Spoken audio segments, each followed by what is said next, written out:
প্রথম বিশ্বযুদ্ধের পরে ফিলিস্তিন অঞ্চলটিতে ৪০০ বছরের অটোমান শাসনের অবসান ঘটিয়ে উপনিবেশ গড়েছিল ব্রিটিশরা। ইহুদিদের নিজস্ব একটি ভূখণ্ড থাকার বিষয়টি প্রাথমিকভাবে এসেছিল ব্রিটিশ সরকারের তরফ থেকেই।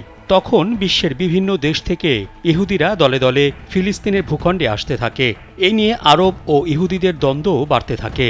ফিলিস্তিন ভূখণ্ডে তখন মুসলমানরা ছাড়াও খ্রিস্টানদেরও বসবাস ছিল।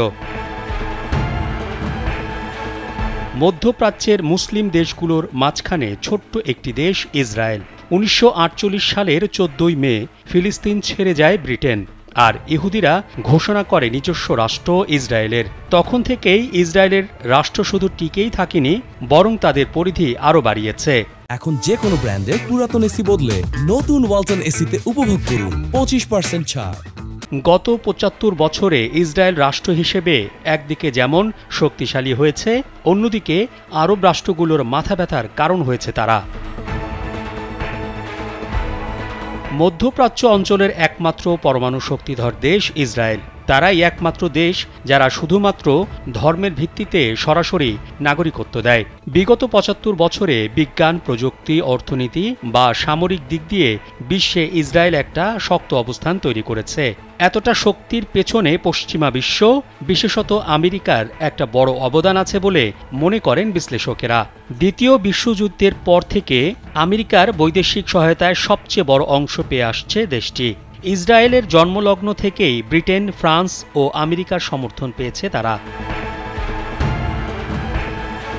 যুক্তরাষ্ট্রের সরকারি অফিস অব দ্য হিস্টোরিয়ানসে উল্লেখ রয়েছে ১৯৪৬ সালেই আমেরিকার প্রেসিডেন্ট হ্যারি এস ট্রুম্যান ইহুদি রাষ্ট্রের ব্যাপারে তার সমর্থন ঘোষণা করেন। তবে তাদের সম্পর্ক আরও শক্ত হয় ১৯৫৬ সালে দ্বিতীয় আরব ইসরায়েলি যুদ্ধের প্রেক্ষাপটে। এরপর ২০১৭ সালের ডিসেম্বরে ইসরায়েলের দখলকৃত বিতর্কিত অঞ্চল জেরুজালেমকে ইসরায়েলের রাজধানী হিসেবে স্বীকৃতি দেন আমেরিকার প্রেসিডেন্ট ডোনাল্ড ট্রাম্প। প্রতিবেশী মিশর, জর্ডান, লেবানন, সিরিয়া, ফিলিস্তিন সহ সবকটি দেশ শত্রু হওয়া সত্ত্বেও ঠেকানো যায়নি ইসরায়েলের উত্থান। ১৯৪৮, ১৯৬৭ ও ১৯৭৩ সালে তিনটি সহ আরও বেশ কয়েকটি ছোটখাটো যুদ্ধ করে তাদের সক্ষমতা জানান দিয়েছে ইসরায়েল। অনেকের মতে টিকে থাকার লড়াই আরও শক্ত করেছে ইসরায়েলকে।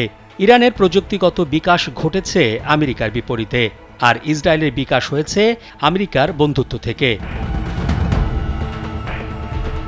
তবে ইসরায়েলের ক্ষেত্রে দক্ষতার মাত্রাটা ভিন্ন।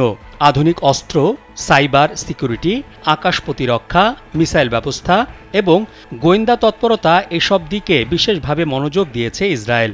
আমেরিকার কংগ্রেশনাল রিসার্চ সার্ভিসের রিপোর্ট বলছে, ইসরায়েলের প্রযুক্তিকে অত্যাধুনিক করতে প্রভাব রেখেছে আমেরিকা। ২০২৩ অর্থ বছরে যৌথ সামরিক প্রকল্পে ৫২ কোটি মার্কিন ডলারের অনুমোদন দিয়েছে মার্কিন কংগ্রেস, যার মধ্যে ৫০ কোটি শুধু মিসাইল তৈরির খাতের জন্য। ইসরায়েল তাদের পারমাণবিক কর্মসূচি নিয়ে বেশ গোপনে এগিয়েছে। মধ্যপ্রাচ্যের অন্য মুসলিম সংখ্যাগরিষ্ঠ দেশগুলো যাতে পারমাণবিক শক্তি অর্জন করতে না পারে, সেজন্য আমেরিকা ছিল বদ্ধপরিকর। ব্রিটিশ সংবাদ মাধ্যম দ্য গার্ডিয়ান ২০১৪ সালের ১৫ জানুয়ারি এক প্রতিবেদনে জানায়, ইসরায়েলের পারমাণবিক কর্মসূচির ব্যাপারে আমেরিকা এবং ব্রিটেন অনেকটা চোখ বন্ধ করেই ছিল। পশ্চিমা দেশগুলোও বিষয়টি জেনে না জানার ভান করেছে। মোহাম্মদ শাহাবুদ্দিন মাহতাব, কালবেলা।